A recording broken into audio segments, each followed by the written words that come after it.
for this whole squad is how proactive will they be with the comp that they have?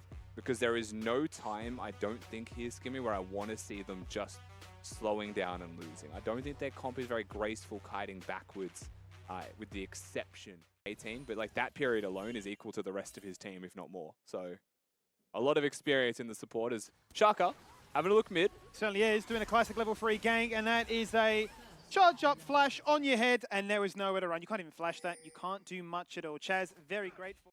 But as it stands, right, they've taken the push it in fast approach. But now they're staring at a Vi. They certainly are, and they're looking to try and land that Brawn passive flash forward into the zap, into the Shaka engage, and it's not enough to get the kill. They committed resources towards it. Double burnt there by Decoy. Vertex still will have Hex Flash available. But if Shaka base is in this bush, they do not know where the Vi is. They still have to think about the game like this. Tomasino choosing to trade with Decoy right now actually ruins his own wave to keep it pushing, so the Wukong has to be here once again.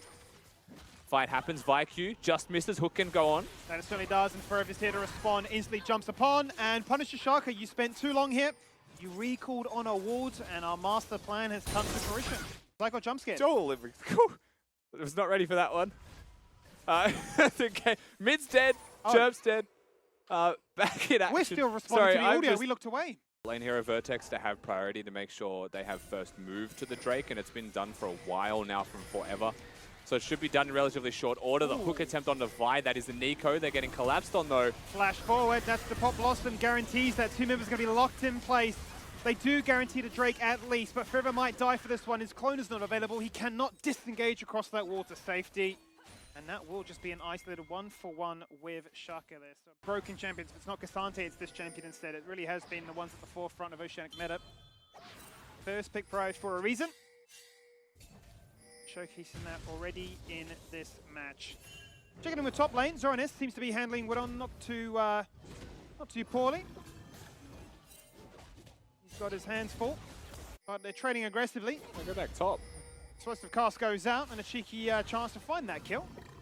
Flash body slam with a W auto attack might be lethal. He actually chased him completely down, read him like a book, and said, "You will not run away from me on this occasion." Guarantees it. Top lane, mid lane. It's happening everywhere. Yeah, Zorenous will die underneath the turret, but he got the kill.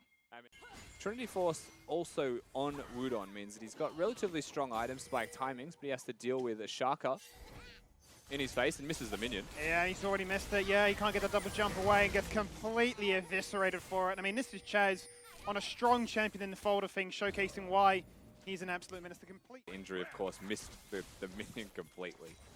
So it goes from bad to worse. Tried his best, but again, struggling. Mid lane is where they're looking. Praedyth is the target. Certainly is the target. 2v2 is what they're after. Praedyth is the focus, but they cannot find him just yet. The Bevels are out, and Tomasino is waiting to rip them on back. He can't find it, but Forever will claim it. Shaka goes down, jungle for jungle, bit of action goes place.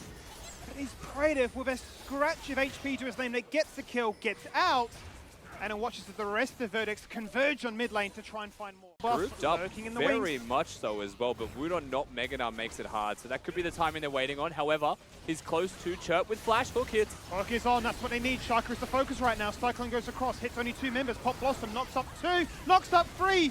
Tippers counts as that three as they will look to try and zone them away.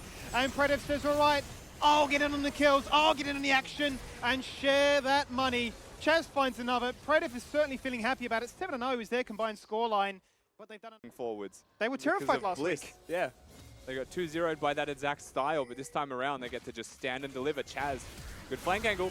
Certainly is, but they're going to jump upon him, and there is that surprise factor onto Shaka right now. Decoy says, let's get this turret, let's deny that TP. Tippers is down, and right now it's a 3v4 in the mid lane. Make it 5 in a second. Wudon is just expired. Back to mini he goes. I don't think they'd be too interested in taking this fight. It actually forces out the Featherstorm. Let that with the Glacial Fissure. A lot of ultimates now. The victory, as Dive will say, what our victory plan is to guarantee this Baron, but first, let's corral you into the Baron pit, get the jump, and make it an uneven fight. Chirp finds his target as well on the top side. Chazz. Looking for it, flash across, guarantee two on either side of the ridge. It's a little bit too free, a little bit too easy. Yes, it was the clone of the Wu. And kind of make something for themselves. That got dicey, and it still is. So yeah, Shaka jumps across that red pit inside, straight on towards Chirp's head. He's dead, he's 1 and 5. It's a double kill for Praedyth right now. The Jinx is online, the Jinx is scary, and the Jinx is running you down. The Mega Gnar. There we go though with Zorenous, who's going to try and do whatever he can to delay this one, but Tomasino gets a little bit cute, gets a little bit clever, but not enough to deny the ace. And our second quadra kill of the night. And again, so I'll give you that. Well, that was my question mark about it, right? They have been grouping up a lot. It seems a little bit bizarre if that is the game plan, but they're going to stick with it right now. Rosie's been isolated. Is this going to be shredded on through, but manages to barely live. But Praedyth's found himself that kill. He hits the rocket. There is the 2. That's what you need. And this Jinx is unbelievable. 8-0, untouchable. Nobody can literally get near him. Yeah, it's impossible to get. Yeah, got the bonk on the head, but certainly no worse for wear from that one. That was gone. And there they go. It is. As soon as the tower falls on down, so does their mid laner. A Tibbers is all they can part them with. It's a gift. And unfortunately, a KD will not be too happy away. Oh my god, what a pop blossom. Everybody locked up in the air, and they are stunned, and they are flat out destroyed. Chazz is going to try and limp away and protect this KDA from going any lower. Shaka doesn't care. He's too tanky. He's just going to lock them in the fountain. Shaka doesn't care.